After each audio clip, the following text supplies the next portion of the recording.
I'm trying something a little different. My other videos, I've been kind of just using like a PNG for my little character, the bug.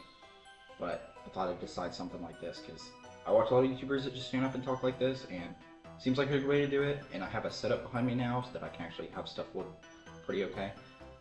So I thought I'd do this. So this is a sequel to another video. If you haven't seen that one, you should go watch it. It's all about Rocko's Modern Life and how I think it's a perfect show for young adults, and that it's much more than meets the eye.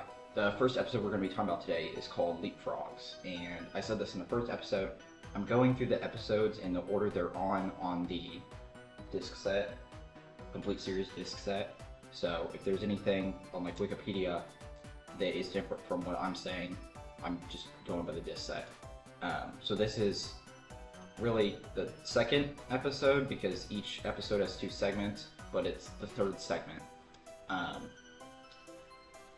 It's the third segment of the whole series. So it's the first segment of episode 2. The episode starts, and we are with the Big Heads. And the Big Heads are a frog family that live next door to Rocko, who's the main character of the show, obviously. And Bev is the wife, and Ed is the husband. And we see Bev in bed, and she's trying to flirt with Ed and get something, and it doesn't work. The spark is kind of gone. Their relationship has been gone on too long, and they lost that spark. Ed just kind of takes her for granted. So since she's wanting attention, and she feels unattractive, she's kind of walking around the house, and she kind of like almost prays for a minute. And then she looks out the window and sees Rocko in his yard doing some yard work. So she goes out there to him and is like, "Hey, I see you're doing some yard work. I could use a man around the house," because Ed left for work. She's like, "I could use a man around the house to fix some things that are broken."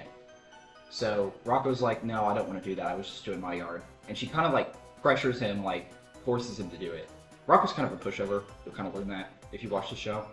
And so Rocko finally agrees to come over, and Bev offers to pay him. She's not just making him do manual labor for free.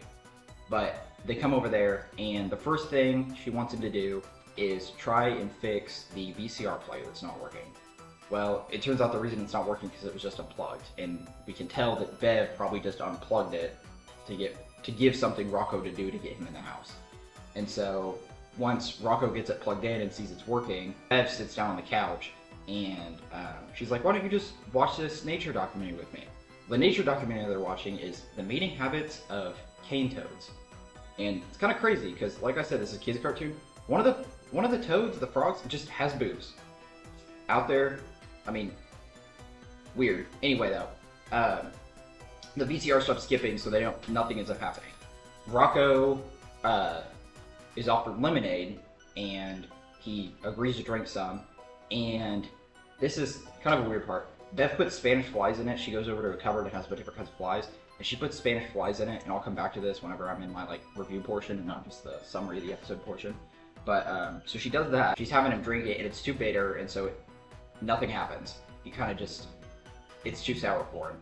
We see him doing some other stuff around the house, but he's not really doing anything. Like, there's a light bulb that's not working, and it turns out it was just slightly unscrewed, but he doesn't know what to do, and so Bev is talking to him, and while he's distracted, she tightens it so it looks like he did something. And then there's a part where he has a screwdriver, and he's like messing with like the knob at the bottom of these stairs that's on top of the thing, and like a screwdriver's not going to do anything for that. And so then while he's doing that, Bev's upstairs, and she yells, "Hey, come help zip me up." So he goes up there, and she's in like this really fancy dress, and the back's unzipped, and the zipper won't go up. So he's trying to get the zipper up, and when he does, he accidentally rips the dress off of her. Makes Rocko like uncomfortable, and Bev just blushes. So then we get to another scene, and Bev is like, she's like, "Don't I have nice eyes? Tell me I have nice eyes. Tell me I have pretty eyes." And so Rocko finally does it, and then she's like, "If that's true, touch them. Touch my eyes. Rub them." And so he ends up doing it very, very uncomfortably. Okay, so yeah, so that happens, and then it gets very uncomfortable. She ends up throwing up on Rocko's shirt, so she offers to wash Rocko's shirt. And she's kind of at this point, she's kind of apologetic, and she's like, kind of like, I'm sorry I did this to you and stuff, which is still not a great situation. She's like, she puts his shirt in the washer, and she's like, well, I better pay you now. And so they're standing at the bottom of the stairs in front of the front door, and she's handing the shirtless Rocko money when Ed comes home from work. And at first you're like, oh, is he going to be mad that this is going on? Well, Bev kisses Rocko, and then instead of Ed freaking out and being upset, he's like, I don't remember the exact words, but he's something like, isn't she disgusting, or isn't she gross, or something like that, and just, like, dogs on his wife. And so then Bev obviously starts crying because she was just insulted, and Rocko just kind of skedaddles out of there. He's done. And so then that night, they're sitting there talking, and Ed and Bev are, and Ed's kind of apologetic about it, and he's like, are you feeling up for something? So then he brings out some plates, and they start breaking them with their tongues, and obviously you can tell what they're going for. So yeah, that's that episode. So, and I mean, obviously this is like it's an older woman preying on a younger guy, and I know that Rocko's an adult, but even so, it's still not comfortable. I mean, she's a married woman trying to get this like college-aged guy to sleep with her, and so she tries showing him the video. And then she puts the Spanish flies in his drink. And that could either be like an aphrodisiac, like something that puts you in the mood, or it could be like a drug. Like, I don't know which it's supposed to be. I'm guessing aphrodisiac, but this show is kind of insane. Like the eye scene. So, I mean, first of all, the dress scene, I don't know if she knew the dress was going to rip, but even so, she was naked in front of him and he was uncomfortable with it. That could have been an accident though, but I don't think it was necessarily.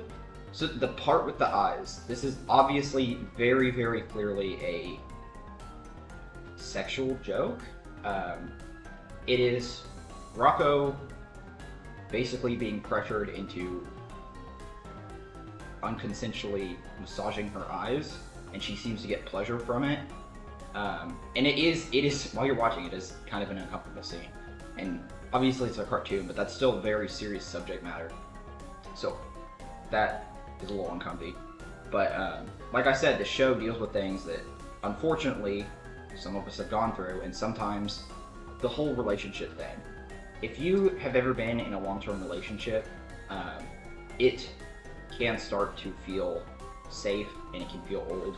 And the reason I say safe is because it's like, oh, they're going to be there for the rest of my life. I don't have to put in effort.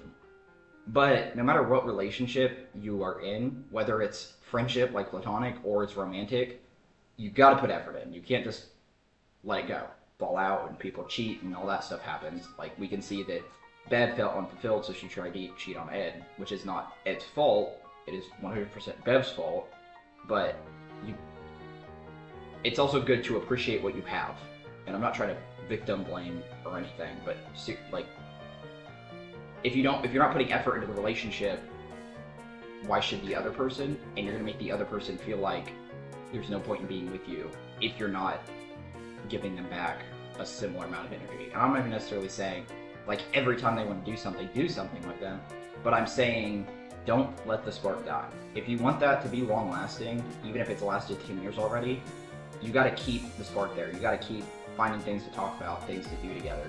And if one person is feeling unfulfilled, they should also communicate that to the other person, and then they can work on that together.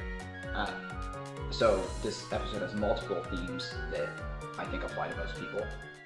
It's like Mrs. Bighead could have ended up alone by cheating on her husband. I am alone. And by that I mean, when I'm making these videos, I do everything myself. The editing, the scripting, the voicing, everything's all me. And I like to do it, and I would like to continue to do it. So if you want to support me, check out my Patreon, or just like and subscribe here if you don't want to check out my Patreon. Thank you. Back to the video. So the next episode we're going to talk about is Bedfellows, and this one kind of follows Heifer and Rocko. So Heifer is Rocko's best friend, and if you've seen SpongeBob, because who has not? If you have not, you must be living under a rock. But Heifer is very similar to Patrick, where he's the best friend character that's kind of dumb, lazy, and doesn't really clean up after himself. So in Bedfellows, Rocko's at home with his parents, and parents tell him that his dad was laid off. His dad lost his job. So they're kicking Heifer out of the house. They're like renting the room to a family of mice. Heifer's parents tell Heifer he has to sleep in the treehouse out back. That was Heifer's treehouse growing up.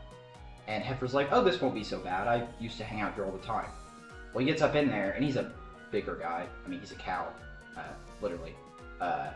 So he's up in the treehouse, and it is way too small for him. Like, his head's sticking out and all this, cartoon stuff. And so the treehouse breaks and falls. So Heifer's like, well, I can't stay here.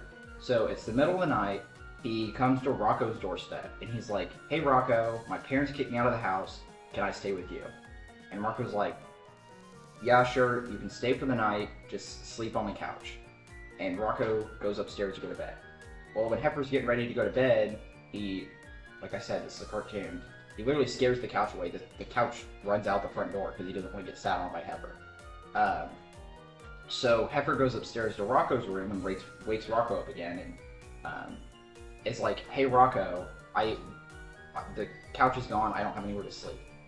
And so Rocko's like, you could sleep in my bed with me for the night. So Heifer says, heck yeah, and jumps in the bed and knocks Rocko out of the bed. So Heifer kicks Rocko out of the bed. Rocko ends up sleeping in a drawer of his dresser, the top drawer, and then he cannot sleep all night because Heifer is snoring, terribly snoring. So Rocko gets no sleep whatsoever. So the alarm goes off in the morning. Heifer jumps out of bed, runs to the bathroom, and uses all the hot water. He uses all the hot water, and he uses a towel that was hanging on the rack in the bathroom. So Rocko goes in there to take a shower. The water's cold. When he goes to reach for the towel, instead of a towel being there, it is Heifer's dirty underwear hanging over the towel rack. And another thing I noticed too is when the door first opens, when Heifer comes out, the floor is like soaked. Like when he's walking out, you can see a water trail. So obviously that is not great.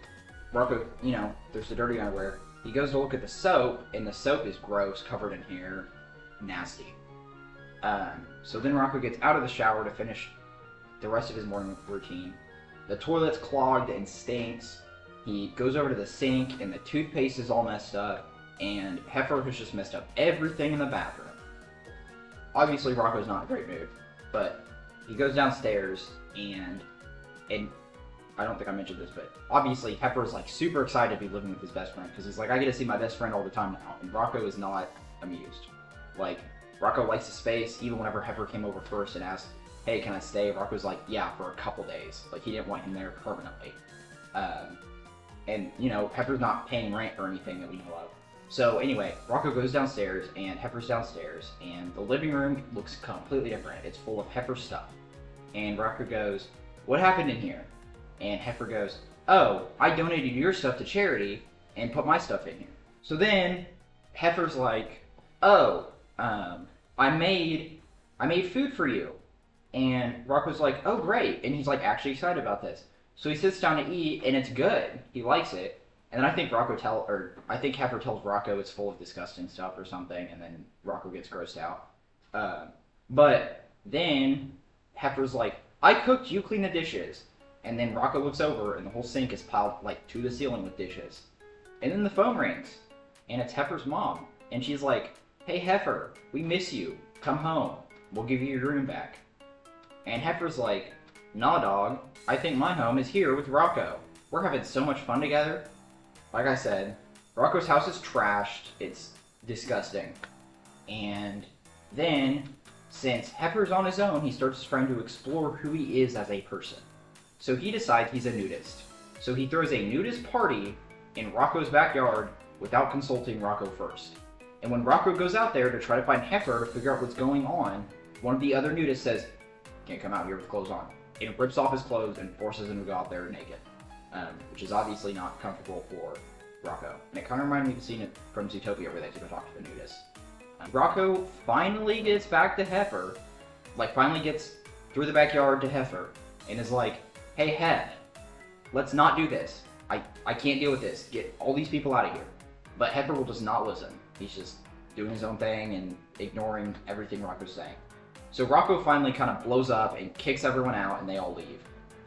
Also, at this point, we see that Bev, who I talked about in the previous episode, is, well, Ed sees it first. He's at the window watching the news party, and he's like, I can't believe there's naked people in the yard. And Bev's like, what? And runs over there and grabs binoculars from there to snare him. So she's kind of a freak.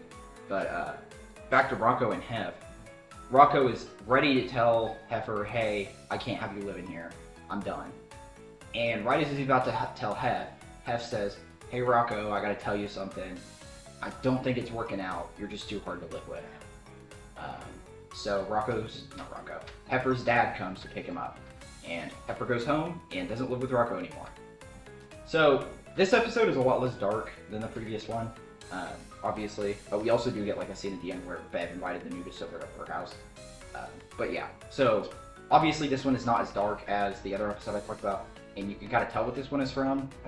Bad roommates are a thing, and even if you're best friends with someone, that doesn't mean you're going to be able to live together. Me and one of my sisters get along a lot better now that we don't live together because we do things different ways and we would walk over each other and be in each other's way. And so I understand living with someone that you don't necessarily want to live with, that has bad habits that you don't like, which is why it's so important to pick a roommate. But like sometimes if your friend gets kicked out of the house, what are you going to do? Tell them they can't stay there, make them live on the street? So it is kind of like a snowball effect in this video where it starts out as like small things like ruining the soap and stuff, and then gets to the point that he's literally inviting, like throwing parties at his house without permission and getting rid of his furniture and all that stuff. This can also happen with like bad relationships where you move in with someone and they've got a lot of bad habits and they won't listen to you no matter what if you try to get them to change. Like I said, it's not as dark as the other episode, but I feel like it's still something that a lot of us have had or will have to deal with. So there's that. So I think that pretty much brings us to the end of the video. So let me know if you like this format better or like the other format better. Like the Willy's Wonderland video I did, I'm really proud of with all the like animation I did and stuff. But that took forever to do. So let me know if you like this more, the same, or better. Or if you hate it, tell me, and I'll stop doing it. But this is a lot easier on me, and I'll probably do some more little animation stuff like that in the future for video transitions and stuff. But I just need a break for a little bit from that, which you can see in my other videos. I haven't really done that. I like doing it, but it takes so long, and I gotta find like sound effects and all that. So I'm still trying to figure out the whole YouTube thing, and I'm hoping I can do this full time. We'll see. So anyway, if you like the video, like it, subscribe, check out my Patreon if you can.